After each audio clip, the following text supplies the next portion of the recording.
The draft has come and gone, and it is Tuesday. So you know what we do around here. I got my guy So Real Sunil. We're going to talk about the draft.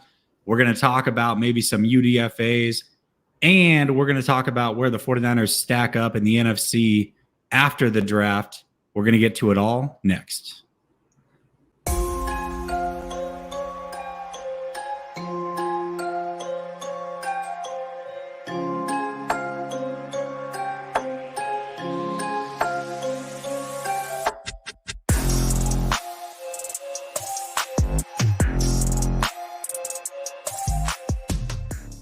All right. Welcome back to Last Second Sports, where we are giving you our take down to the last second. It's your boy, Jesse. And like I said, it is Tuesday. So I got my guy, So Real Sunil, in the building. Sunil, what's up, man? What's up is this hairstyle, dude. You looking like straight plastic. Everything's cut, sharp, faded. I'm like a Lego man. Right. You do. It does look super plastic, bro. Yeah, for sure. Hey, as you can see, I'm on the road. This was tough to make it work. We almost didn't do it. The internet at the hotel that I'm at is atrocious. However, I found a little secret spot that they didn't want to tell me about. And now we got the good internet, but it's very, very noisy. So I am sorry if the quality is not up to par, but we got to get this off either way. Are you on the road too? Nah, man, I'm home. Okay. All right. Well, I'm like usually if I'm on the road, my background's a lot better. That's when true, I'm at home. Well, I would say this: the background in the room is kind of tight, but here, not so much in this business center. Either way, let's get to it, man. Let's talk a little bit about the draft. What was your favorite pick in this year's draft? So, I mean, obviously the first pick was great, but I think that's kind of cheating. So I'm going to go with outside of obviously Ji'Ayir Brown. I'm going to say Dee Winters, man. And the reason the reason why I like Dee Winters, I just think has the makeup of a prototypical 49er linebacker. He has the leadership ability off the field. I mean, that's obviously great. But then just his combination of speed and capability of being able to cover are obviously extreme factors for being a 49ers linebacker. And the one thing that I really liked about him, Jesse, and clearly by your reaction, he was one of your favorite picks as well. But you look at, he was the captain of his team, and he played on a team in college that overachieved. And for me, I think that tells a lot about the character and makeup of a player, being the leader of a team that outperformed what expectations were. And that run that TCU had last year, even though, they fell really short in the national championship game. I mean, you look at the game against Michigan and their ability to just, even make it that far into the playoffs. I think it says a lot about him. And a lot of people are talking about, he's in the image of a Dre Greenlaw. Obviously, that's that's a great comparison, great player, as we know. But his coverage skills is what I'm really excited about. He's somebody that could come in and even if he doesn't play on defense right away, immediate impact on special teams I think he could have with his speed. And overall, I just think character and innate abilities, he's going to be a good one for the 49ers. Yeah, sometimes the 49ers just draft players and you say, oh, that's a 49er pick. And I felt like he fit that mold. I felt like Ronnie Bell also fit that mold. I want to get to some of these comments because they're actually pretty funny. Yeah, I am streaming from prison, and I've got about 40 minutes left on this call, so we got to get through it quick. And I did press 9. Yeah, you pressed 9. Thank you for accepting this. Randall says that his favorite pick was CMC and Trey Lance. This is how I know you're lying, Paul. You don't know the kicker's name. You just said the kicker. That's how I know that you're lying. Yeah, I mean, okay, so Dee Winters was my pick as well. But we both wanted to say Ji'Ayir Brown, and we weren't going to, but I'm going to talk him up a little bit anyways because safety was the one position that I said that the 49ers really needed most. I thought that was the position of most need. You've got a 33-year-old back there manning things with Hufanga, and they are going to either need an injury replacement at some point this year, or just some good depth and a future safety. And I felt like it was something they could have addressed last year. They decided not to in the draft with Jimmy Ward leaving. But now that he's gone, they traded up and got their guy. And I think, Ji'Ayir Brown, he's not a perfect prospect. If he was, he wouldn't be a third-round pick. But there are some things to like about him. I think he has a knack for the ball, plays a hell of a lot faster than he tests. I mean, you go look at his testing numbers. His RAS score is probably not going to be the best. But it doesn't matter. When you actually watch him play, he's all over the field. He definitely has a knack for the ball, and he plays with great instincts. I absolutely love that pick. I don't know if he was necessarily the best safety on the board. There were some other good ones, but he is who the 49ers went after. They traded up to make it happen, and I think that it was a very good pick. But I think there were some other really good picks. We talked about Ronnie Bell. I think that's a 49er player, a little bit smaller as far as weight goes, but as soon as you turn on film, this guy is a blocking freak, which is exactly what you want in a 49er offense. He is going to high point the ball. He's very aggressive. I love that pick in round 7. I think Brayden Willis in round 7, I think he went. Also a very good pick. I think he might eventually replace Juice. I think might be the plan there. We'll see how that goes. But one of the best blockers in the nation as a tight end, both running and passing, definite need fit there. I think there were some really good picks that the 49ers made. However, they weren't all good, and we're not going to talk all of them up because, I don't know. I don't know what your grade is. Mine wasn't an A, so spoiler alert when we talk about that. But before we go negative, because I see you trending already. So let's because I'm surprised about the Ji'Ayir Brown and your sentiments towards him. I know it was kind of lukewarm, and I'm actually extremely high on Ji'Ayir Brown. And the reason for it is you look at what the 49ers have been looking for in their secondary. It's been a stark change from the beginning of the Shanahan and Lynch era. They're looking for playmakers now. They're looking for ball players. They're looking for people that could be disruptors and people that could turn the ball over. There has been nobody in college football that has turned the ball over more than Ji'Ayir Brown has. And it's not like he's playing for, a non-power conference team. He's playing for Penn State, a team that plays a lot of high-level competition. And for him to have the type of success and numbers he's been able to put up, to me shows that even though he might not test well combine stats-wise, he's a football player, much like Hufanga. And I think those two combinations are going to be really great. And more importantly, Jesse, why I think Ji'Ayir Brown is going to be even more of a special player in this specific defense is because of the new defensive coordinator. I think this is the prototypical defensive coordinator that Steve Wilks wants. And I think that a lot of people said that if he just was, more athletic, he would be a first-round pick based off of how he plays the game. It was literally just, combine numbers that led him to be a third-round pick. But his ability on the field, he has first-round instincts, first-round production. Literally, it's just those combine stats. And then the other guy that I wanted to mention, so we could just mention everybody pretty much, is Beal. I think that Beal at the defensive end, why I like him so much, because, last year he ended up leading the Georgia defense in sacks with 6 sacks without being a full-time player, meaning he's not there on every single snap, because we all know the Georgia defense, as far as the defensive line, is over there with the Eagles right now, but they're extremely elite.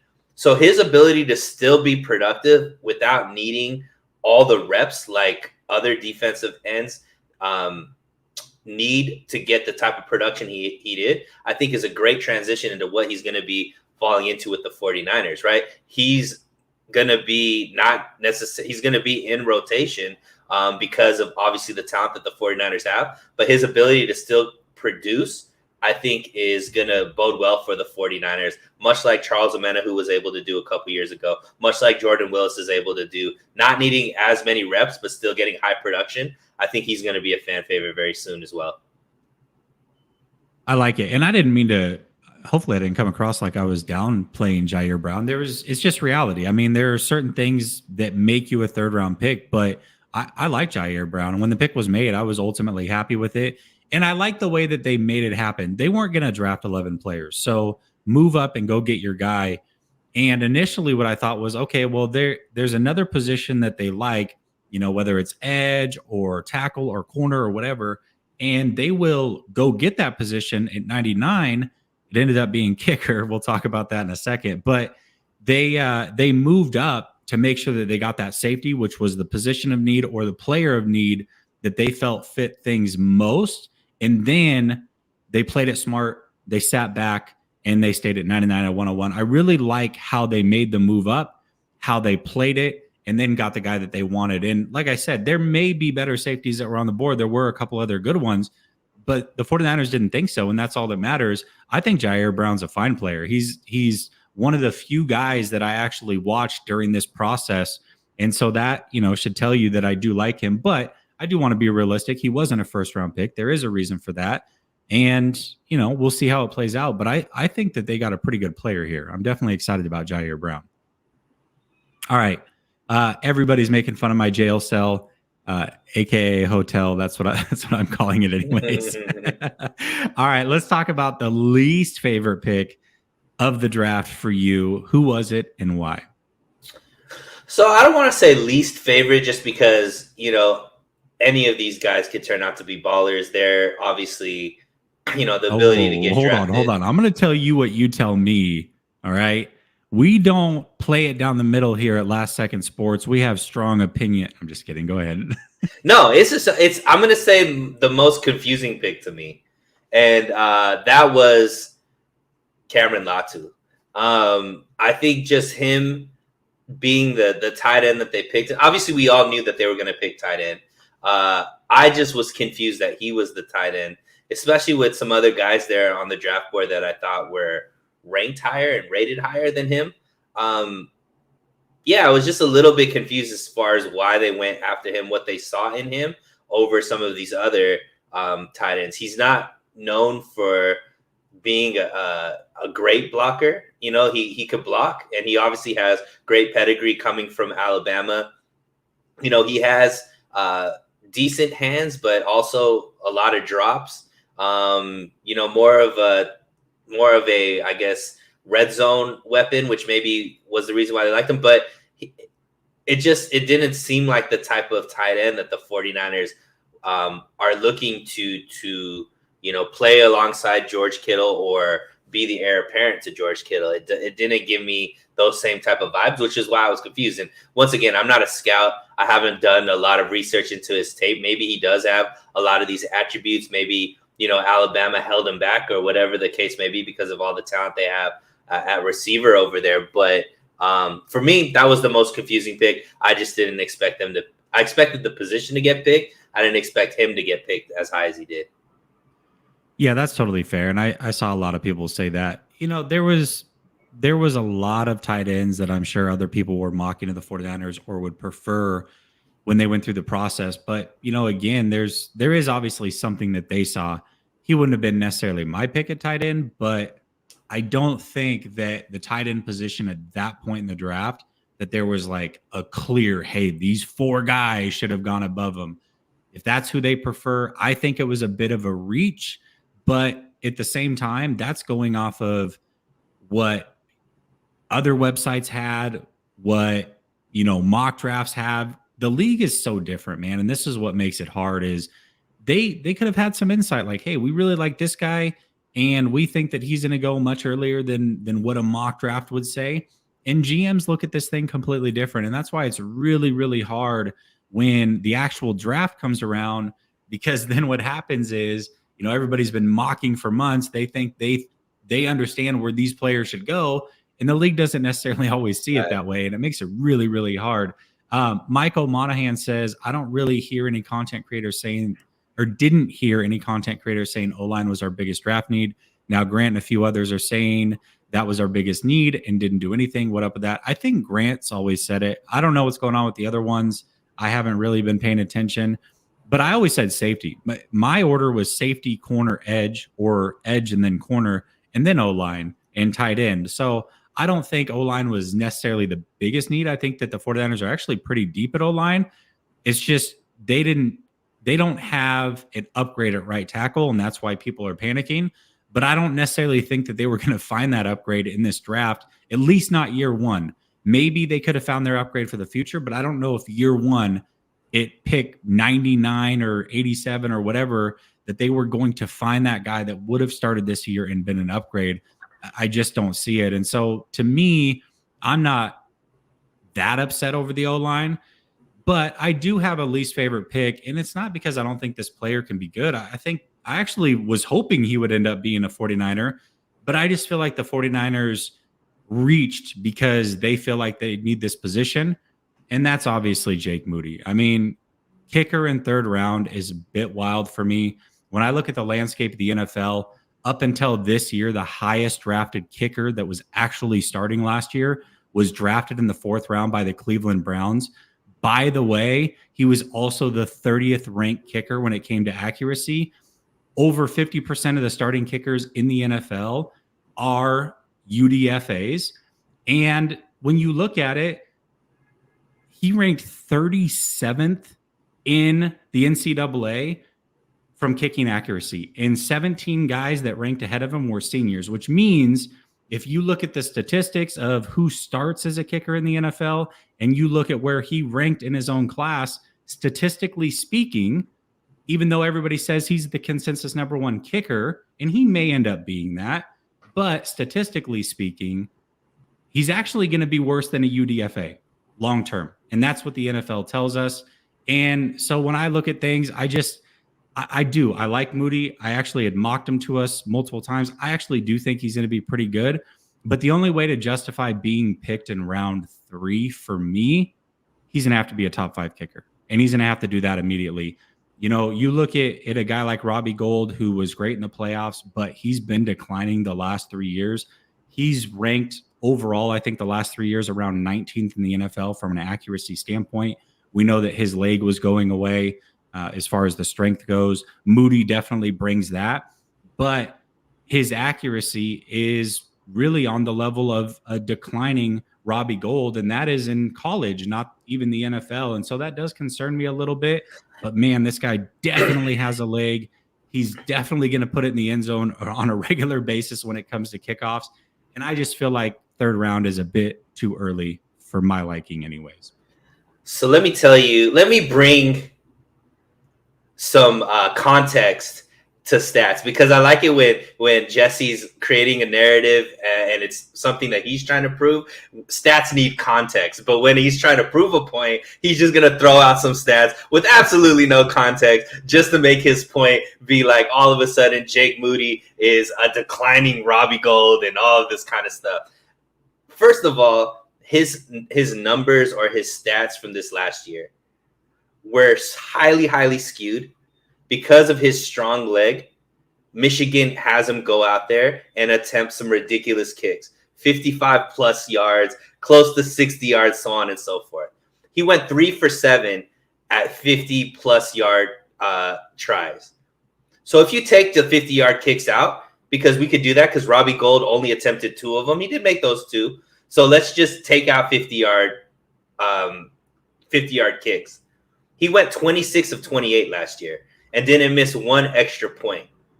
Those numbers are pretty damn fantastic. And then when you just go to why I think that the 49ers went ahead and selected him, remember, he's playing in Michigan in the dead of winter. He's not playing in Arizona. He's not playing in Florida. He's not playing in California. He's actually playing in a very, very difficult place for kickers because you have to deal with actual weather, which we're blessed to not have to deal with most of the time with the 49ers and playing on the West Coast. However, let's say 40 to 49 yards. Robbie Gould was 82% this last year. Jake Moody was 92% this last year. So think about it, Jesse, as far as the ability to now be able to score points and give your offense an extra 10 yards. To me, that could be game changing, especially with, how there's not too many areas where you could look at the 49ers last year and say, where can we significantly get better at, because the team played so well in a multitude of places. Special teams is a place where we could get significantly better at to make the team better. You mentioned one of them. We were 28th out of 32 teams when it comes to touchbacks in the kicking game, much because Robbie Gould didn't have a strong leg to be able to do that. Jake Moody is not going to have a problem doing that. And his ability to kick the ball, kick deeper field goals, I think is immediately going to change what this offense could do. You're giving the offense an extra 10 yards to still be able to score points. I think that's going to be game-changing for the 49ers. So I know you're trying to skew these stats and be like, he's not very accurate. And you're right. All of those numbers are true, but it's not like he's missing 20, 30, and 49-yard field goals. He's missing 55, 60-yard field goal tries, which is why his numbers are being skewed. It's not because he's not a very accurate kicker. So one thing you mentioned was the extra points. We do have to remember that college extra points are a lot closer than the NFL. Yeah, absolutely. Right? So if we're to give context, we should probably give context. Sure, give context on my numbers. And so Robbie Gould, the last 2 years with the declining leg, yes, not the strongest leg anymore, but he did go 5 of 6 beyond 50 yards. And you're right. I mean, Moody is going to bring that element, but if you're 40% from beyond 50, it's like, okay, well, yeah, you can kick really far, but if you're not going to be accurate, do we really have the extra yardage? Like, what are we talking about? But again, he might be accurate. And like I said, he actually might be a really good kicker, but if he's slightly better than Robbie Gould, that's not good enough, because Robbie Gould has been 19th in the NFL over the last few years. Hasn't been a great regular season kicker. He's going to have to be much better than Robbie Gould, in my opinion, to justify that 3rd round pick, because here's what could have happened. They have Zane Gonzalez on the team, and I know everybody's like, well, I mean, Zane Gonzalez, he had a better college career than Moody did. And statistically speaking, like we said, undrafted free agent kicker actually is what rules the NFL. They're all over the NFL. Most of the starters are that. So you could have taken an undrafted guy and had him compete with Zane Gonzalez and let the best man win. Or if you were uncomfortable with it, you could go out and get a proven NFL guy. Mason Crosby's still out there. Sure, it would have cost you a couple million, but they actually have plenty of money right now. So, okay, yeah, it saves you $2 million or whatever by drafting this kid. But man, to me, the value's not there. And the one thing that bugged me the most about this pick is that Shanahan himself came out and was like, well, you know, we justify the pick because if you really look at things, most kickers are taken in round 4. Oh, word? Because really, before you made this pick, only one kicker in the NFL was drafted round 4. The rest were round 5 and later, and most are UDFA. So did you really understand the value of a kicker? I don't know, man. Like I said, I think Moody will be fine, but it doesn't.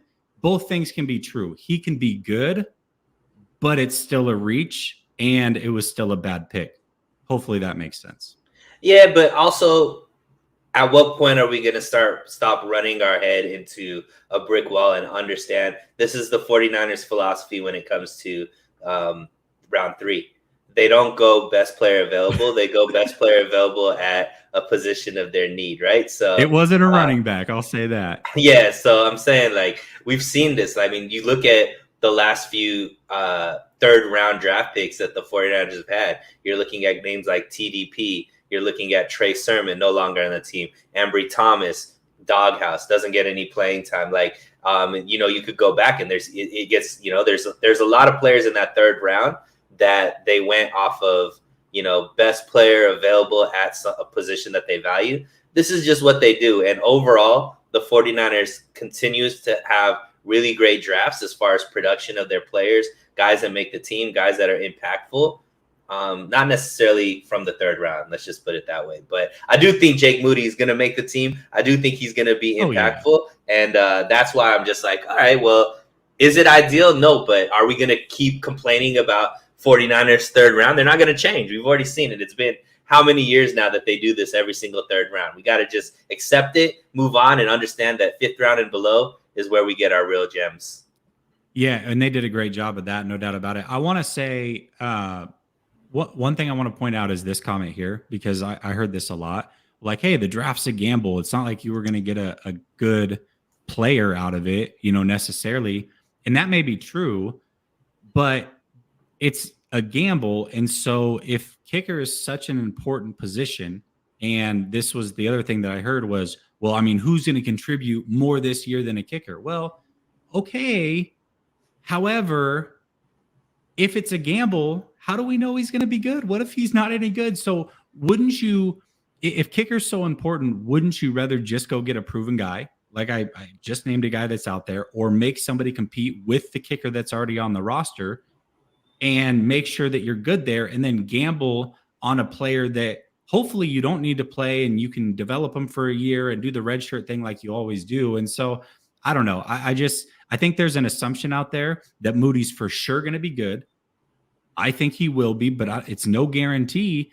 And if they did miss on him, then it's even worse than what I'm talking about now. Because I'm saying even if he's like league average, it's a bad pick. Unless he's a top 5 kicker, that's the only thing that I'm going to say, hey, he was worth it. And if he's not a good kicker or not even the best kicker in this class, bro, it's a god-awful pick. That's just my opinion on it. Of course, pessimistic Jesse. Pessimistic Jesse. Hey, I gave my favorite picks. I went through and said that there was like 6 picks that I like. Come on, man. Give me a break. It's still pessimistic Jesse. It's all good. All right. What was your overall grade on the draft? I mean, it's so tough to grade this one just because they didn't really have the ability to do any kind of wow picks because there was no first round or second round picks. But I mean, I don't think they failed. But I don't think it was necessary. Like, I can't give it an A either. So I'd probably give it like a C plus in that range. I really think there's going to be some players that come out of this draft that are going to be really good players for the 49ers, role players, go in there and play. I think Brown, Winters, and Beal and Moody are all going to be contributors within the next few years, just like, previous drafts. So, yeah, I would say even like maybe like a C plus B minus is probably where I'd grade it at. Yeah, I initially had it at like a C minus, but once I really started watching some of these guys, I actually bumped it up a little bit. I do think that there are some players, especially late, that are eventually going to contribute on this team, and I love that. I probably am going to put them at a solid C. I don't think it's the best draft that they've had, but it's also really hard to get an A when you're not drafting in round 1 and round 2. And one thing that we have to look at is basically their round 1 pick was Trey. Their round 2 and really their early round 3 pick would have been CMC. And I mean, if you start to throw them in the draft, all of a sudden, at least CMC, you're for sure getting an A. You know what I mean? Sure. And so that's how you have to look at it. But just on the players that were taken, I think there were definitely some head scratchers. We talked about Latu, we talked about Moody. I don't know about taking Jalen Graham either, a second linebacker. That one was a little bit of a head scratcher, but these guys can all contribute and, possibly make the team. But I really do like a lot of the picks. I love the Ronnie Bell. I love the Brayden Willis. Love Dee Winters. Love Ji'Ayir Brown. Robert Beal was a pretty good pick, I thought, as well. So I think overall it was just kind of in the middle a little bit. You know what I mean? Yeah. I mean, we rated it around the same place. So obviously I'm a little more positive. You're a little bit pessimistic. So I gave it a plus. You gave it a solid to minus. So at least I didn't say minus. Jay Good says, stop complaining about drafting a kicker at the end of the third. Well, that's kind of the show, brother. I mean, we're going to give our opinions. And this is the first show I've done since the draft. And so when I give who I like, I also have to give who I didn't necessarily like. And unfortunately, that was the Jake Moody pick. But that's the way that the format works, my man. I don't know what to tell you. All right. So was there any other team? I know obviously we're watching the San Francisco 49ers, but was there any other team that you felt captured the draft or kind of your attention when you watched them or were paying attention more to their picks or thought they had a good draft? Was there any other team out there? There was a few, right? Okay. So there was 3 teams, and then there was one pick that I loved the most. Okay. But I'm going to do 2 of the teams because I think you're going to mention one of the teams. So, and these 2 are going to be easy. So hopefully the third one, if I'm thinking on the same wavelength, you'll pick out a team. One is obviously, we're paying attention to our boy DeMeco Ryans over there in Houston, and them to just come out and knock it out of the park as far as go out there, get CJ Stroud, who I think is going to be a really good quarterback, and then trade up to get Will Anderson, I think was awesome for DeMeco's first move, to be able to get his quarterback and, his the defensive lineman that he'd want, I think was great. I think they had, overall really good draft.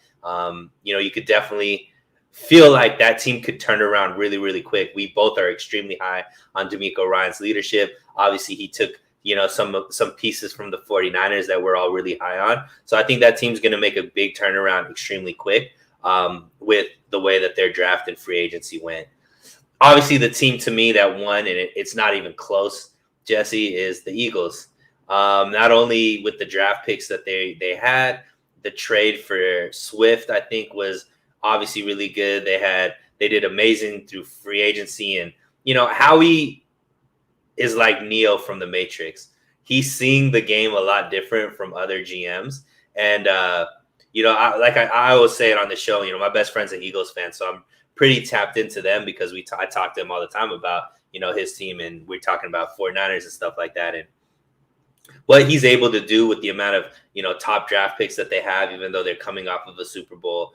Their ability to just draft so well so that they could let a guy like Hargraves walk and still, get replacements for him, extremely quick.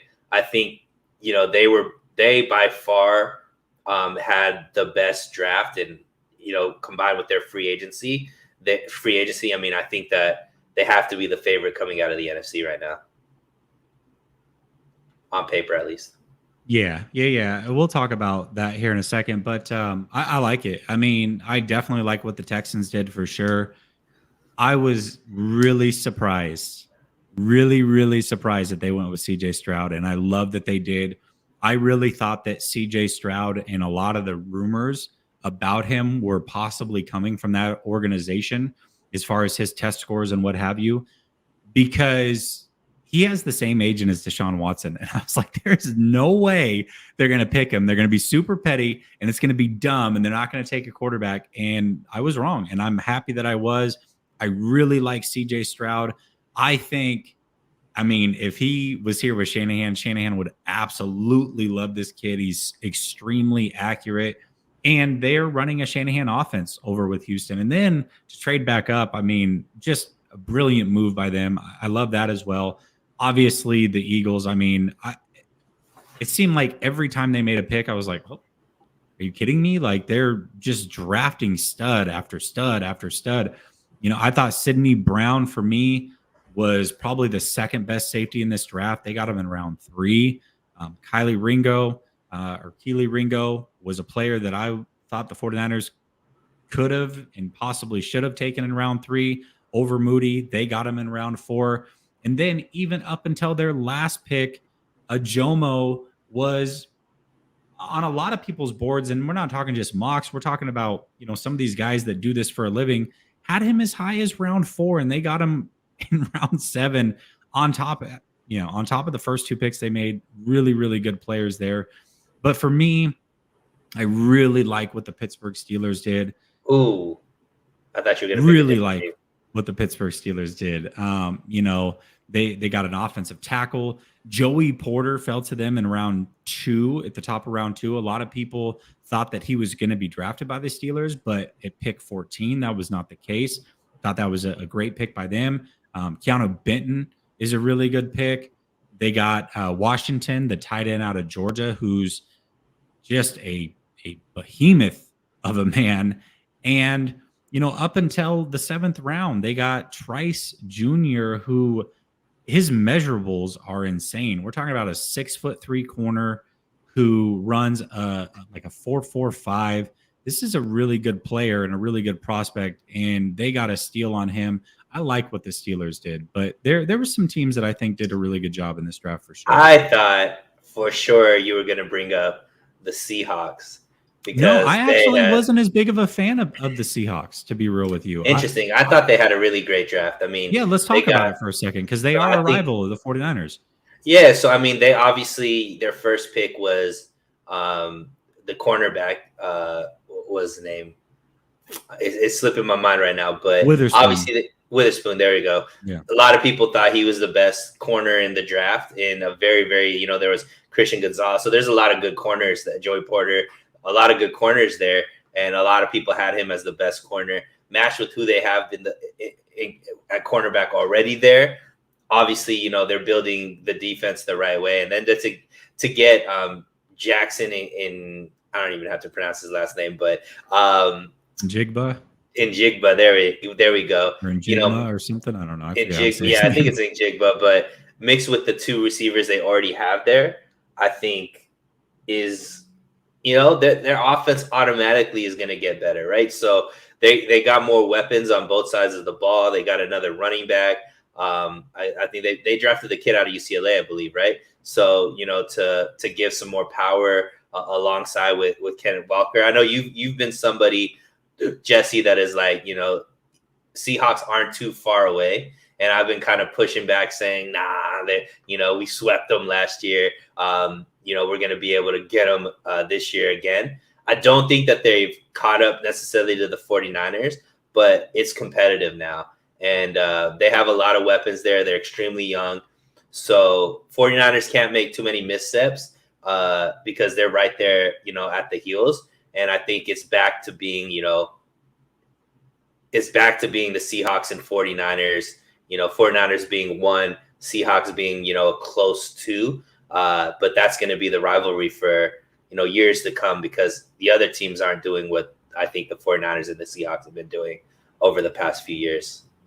Yeah, absolutely. And that was a team I was worried about coming into the process. I thought that they could really close the gap. I definitely think they closed it a little bit. I mean, obviously, when you have that many picks before the 49ers even pick, and they took some good players, I felt like for Seattle, and I would probably give them a solid B, but I felt like for Seattle to really close the gap on San Francisco, they would have to go out and get a top-tier edge rusher, maybe two, because that is an area of opportunity for them. They improved the secondary for sure. Definitely went and got themselves a slot receiver, which is going to be hard to deal with.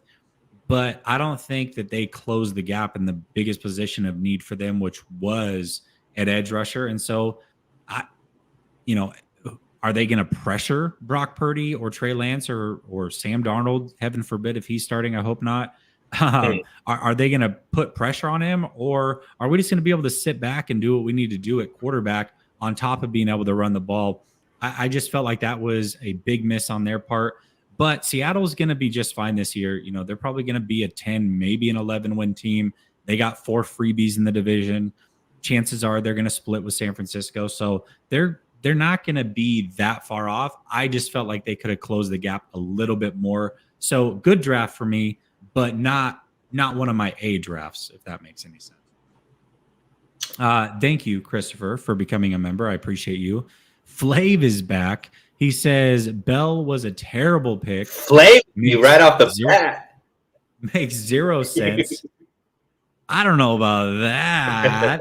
They should have taken Hunter Luepke, South Dakota. Wasn't he at NDSU? I could be mistaken. I thought he was an NDSU kid, but he might have been South Dakota. One of the Dakotas, either way. He's a baller and would actually be insurance for Juice. Latu didn't love it. Overall, B+ with UDFAs. That's fair. I think for me, they took Brayden Willis, and I really think that the hope is he transitions and takes over for Juice. He's an extremely good blocker, was like top 3 in the nation in run blocking, I think, and top 5 in pass blocking or vice versa. So I think that might be the Juice replacement, Flav. I could be wrong about that. We'll see. But I do like Luepke. I think he would have been a really nice pick for sure. I think he went undrafted, so they could have picked him up as a UDFA, decided not to do that as well. So I think there might be a plan there with Brayden Willis. We'll see. I like the Ronnie Bell pick personally. I mean, you go watch him play, Flav. He is a Shanahan guy through and through, no doubt about it. And I do believe this is Jennings' last year with the 49ers, in my opinion. So they need to start stacking up at receiver and see what they got. Maybe go find a replacement, and maybe Bell can be that guy for sure. So we disagree on some of the picks. But I understand where you're coming from. Go ahead. I think immediately Bell also gives some depth at in the special teams as well. You know, For sure. Outside of Ray, you know, they put kind of Aiyuk back there, but they don't like playing their kind of like superstars in special teams. So I think Ronnie Bell could be a guy that immediately has experience playing in special teams as far as returner. So if Ray is not playing well or injured, at least there's somebody that can jump in right away. Emiliano kind of caught you here, Flav. I thought those FCS kids don't have any difficult competition. What changed? What makes Lupke such a good prospect coming from the FCS, but Trey was playing against a bunch of FedEx drivers? It's a good question, Emiliano. It's a very good question. I would like the answer to that question for sure. All right. One thing that was talked about maybe a little bit too much was the possibility of Trey Lance and or Brandon Aiyuk potentially being traded. Neither one of them were traded. I don't think either of us ever thought that would be the case, that they would be traded, but they are still here. So the rumors aside, they made it through the draft on the 49ers. What are your overall thoughts about them being on the 49ers roster still? Yeah, I mean, I think I was 0% on both of them when you asked me what's the chance, and you were like 0%. I'm like, yeah, these guys. Like, what's funny is Trey and Aiyuk are like the connection. Like they're the ones. Like Trey's best option. The guy that he works out the most with is Aiyuk. So it's always funny that those two were like the ones that were going to be drafted, but it just didn't make sense. The 49ers don't have enough quarterbacks to trade away Trey. You know what I mean? And Aiyuk, you're going to trade away somebody who's a rising star that you've invested 3-4 years in to develop, and then you're going to like develop him and then ship him off like while he's coming into his own after his best season. Nah, you only do that if you think the guy's going to flop. And the way Aiyuk plays the wide receiver position is exactly what the 49ers want. He's an instigator. He blocks through the block, gets underneath the opposing team's skin, could run every single route, great hands. Like, to me, there was no chance that Aiyuk was going to get traded, no chance that Trey was going to get traded. The team is much better because both of those guys are still on it. Yeah, I completely agree with that. I think my biggest takeaway was not that they stayed, because I thought that would be the case, but I really thought the 49ers were going to draft a quarterback, even if it meant in round 7. Not only did they not draft one, but they haven't even picked up a UDFA unless I've missed one.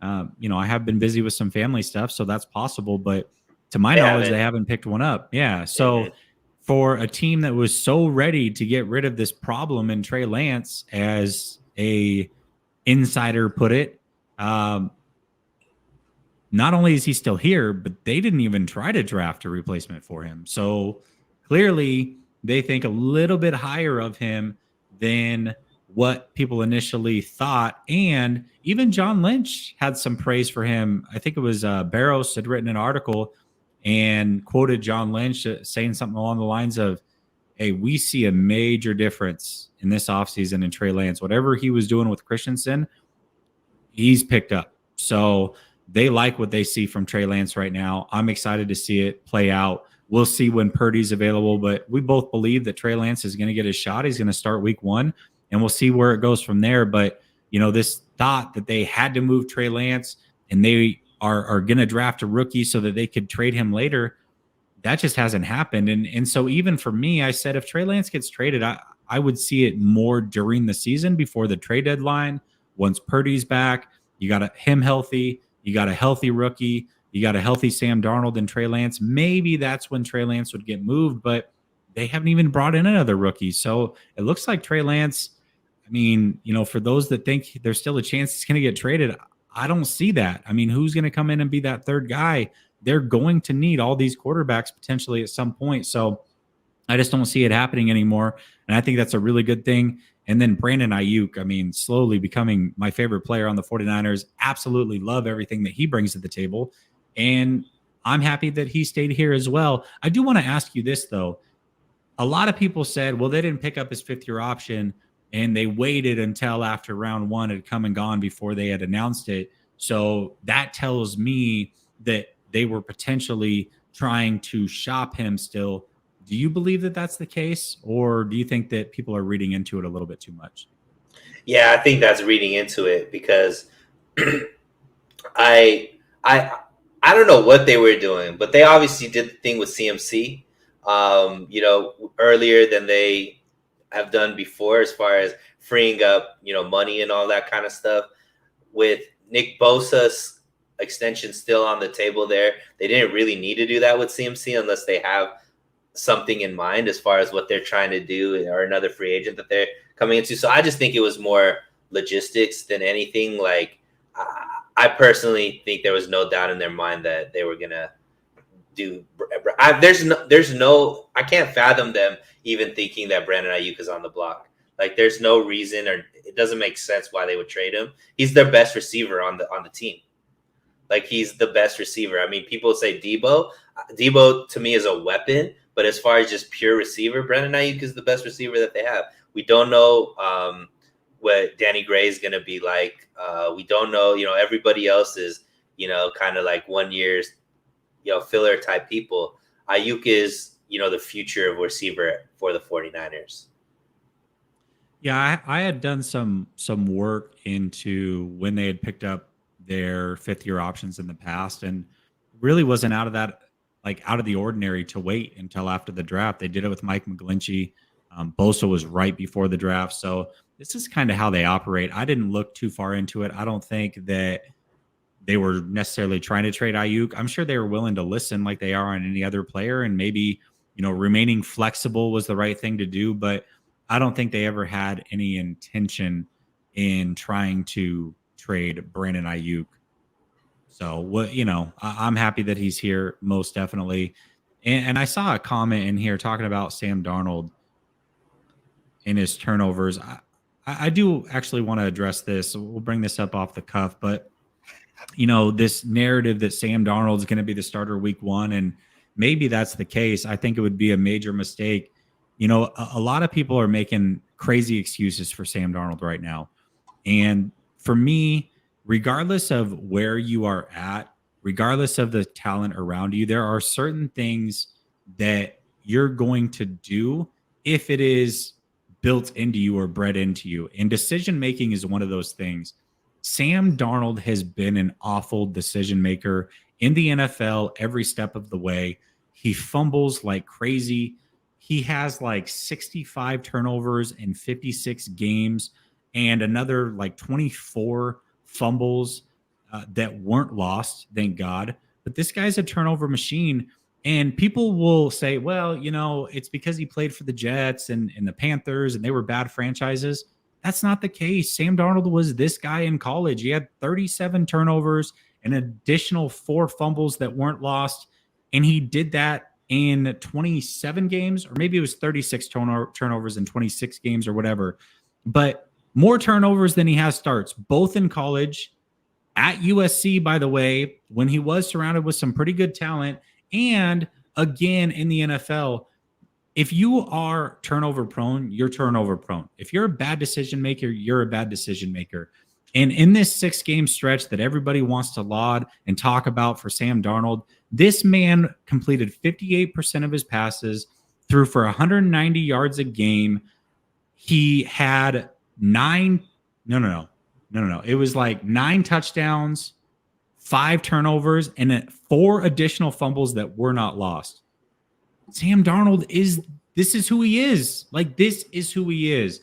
He may play better here than he's ever played. I think that would be fair to think with the talent and Shanahan there. But this thought that he is going to come in and be a game changer or should start week 1 because he's got more experience than Trey, not all experience is good experience. The only thing that we know about Sam Darnold is he's still turnover prone, just like he was in college. Nothing has changed. This is who he is. I think we know that through 20-something starts in college and 55 starts in the NFL. I don't understand this thought from, it seems like everybody at this point who has a big platform saying that Sam Darnold is not something that we've seen him to be. It's like when we played the Eagles in the NFC Championship game, and then we saw it again in the Super Bowl. They kept saying that Lane Johnson, this isn't a false start that he's doing. It's part of the game. He's not jumping off early. Okay. So everybody's telling me that my eyes are lying to me. This dude is jumping early. That is a false start. I don't care what you say. So you got a bunch of people that are literally thinking that we're stupid, and based off of what we're seeing, we're wrong. Sam Darnold is not this special player. I'm sorry. He's not ever going to be a special player. He's never going to be a long-term starter in the NFL, and I do not want him starting for the 49ers. I hope that Brock Purdy comes back healthy and he's either able to start or Trey Lance starts. I don't want to see Sam Darnold suit up and play for the San Francisco 49ers. I'm tired of that narrative. This is who he is, period. Preach. I do have to say that those that are really in the Sam Darnold should start bin were extremely high on Jimmy Garoppolo, extremely high on Brock Purdy, and very down on Trey Lance. Seems to be kind of like the combination there. So do with that with what you feel, or read into that however way you want to read into that. Yeah, I mean that's totally fair. I just don't understand it. Like I said, this guy you understand it. You understand. No. I understand that. I'm just saying there's a lot of people that are like buying the hype. They're believing it. It's like, have you watched him play ever in your life? Have you ever watched Sam Darnold play? It's atrocious. He's not a good player. He's just not a good player. He has really good traits, but he's a bonehead. That's who he's always been, and that's who he's always going to be. I'm sorry. That's just who he is.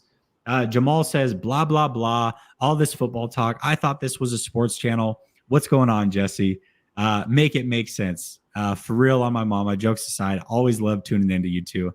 Jamal, man, it's been a while. Hope you're doing well. We rarely get to talk on Twitter anymore. Jamal is one of my favorites. Absolutely love him. Thanks for tapping in. And hey, Lakers Golden State starting in 7 minutes. It's going to be a lot of fun for sure.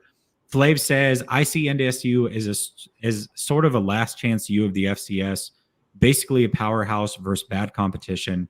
Not everyone is a bust, clearly, but yes, bad competition. Lipke played 4 years and was also picked 253, not number 3.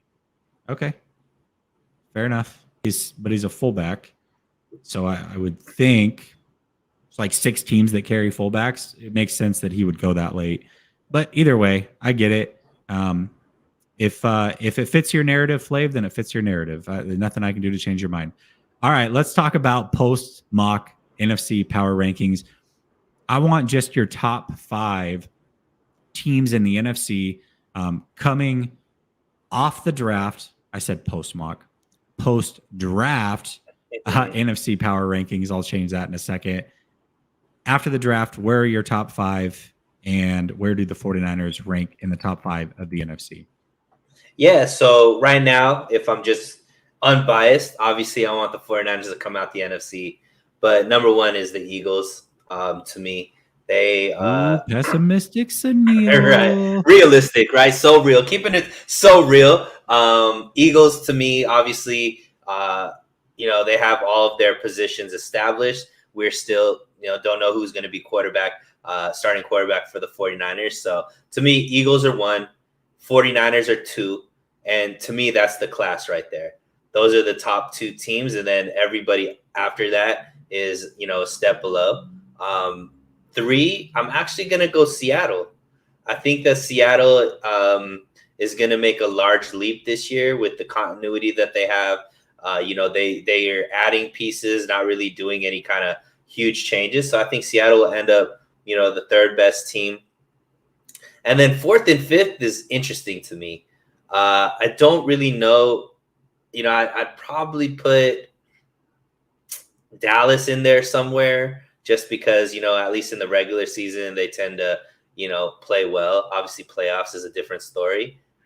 And then I want to give like a pick that I think is just like nobody's thinking about. And I was really thinking hard about it, but I couldn't think of one, man. So I'm gonna go Vikings as the fifth, because they got another receiver there alongside Jefferson. I think that all the slander on Dalvin Cook as far as possibly being traded, all that kind of stuff, I think is going to light a fire under him. And last year for Kirk Cousins, last year of his contract, so we know he's going to be motivated. So I think the Vikings will come back. It'd be the fifth best team in the NFC. I think the Vikings are actually a bit of a surprise. It's funny you're trying to search for this surprise, but I think you actually did give a surprise. Maybe the chat can set me straight, but I believe that that's a little bit of a surprise. I tend to agree towards the top. I think the Eagles are definitely number one. I think there's a gap right now between them and the 49ers. 49ers are a clear number two, though. There's a big gap between the 49ers and everybody else, in my opinion. And, those are the cream of the crop of the NFC. That is likely going to be your NFC championship, unless seeding falls weird and they have to play each other before. But either way, those are the two best teams. And whoever wins, whenever they do play throughout the playoffs, is likely going to go to the Super Bowl. So those are the two best teams. Number three, I'm actually going to go with Dallas. Their draft was pretty decent, but they traded compensatory picks and went and got Stephon Gilmore. And then they also got Brandon Cooks, which, Brandon Cooks is a really underrated player in the NFL. A lot of people sleep on him. He's gone over 1,000 yards for the Saints, the Patriots, the Texans, and the Rams. So 4 different teams, a myriad of different quarterbacks. A lot of them were awful, and he continues to produce. I think that was a really good pickup by them. And then you add in their draft. I think Dallas is going to be right there. Again, probably more of a regular season team, like you said. They don't necessarily scare me, but I do think they've gotten a little bit better. Number 4, man, I think Seattle probably is that team. You had Seattle at number 3. I think Seattle is probably number 4. And clearly in the NFC West, there's a pecking order. It's the 49ers, it's Seattle, and then who cares about the other two? If we're just being honest about it, they're not going to be very good. And I think Seattle's definitely taken a step forward, not only in the draft, but when you look at the free agency, they've upgraded 5 or 6 starting positions on that defense from last year. And that was an area of opportunity for them. That was the one spot that they needed to upgrade, was defense. And when you get better at 5 or 6 of the starting positions, whether it's through free agency or the draft, you've done a really good job. They are right there. And then number 5 for me, I'm actually going to go with the Detroit Lions. Detroit Lions didn't have the best draft. I thought that they could have done a much better job, in my opinion, but they're still an ascending team. I like that coaching staff and what they're putting together there. Anytime that you have a team that doesn't have anything to play for and they go on the road to Green Bay and beat a team that had everything to play for, that, not that I wasn't already sold on the coaching staff, but that really sold me on them. That team is well coached. That team plays hard. They're an ascending team. They're going to be better this year than last year. I think they're a playoff team, and I actually do think they win that division. And so for me, I'm going to put them at number 5. My favorite Lions pick was Hendon Hooker.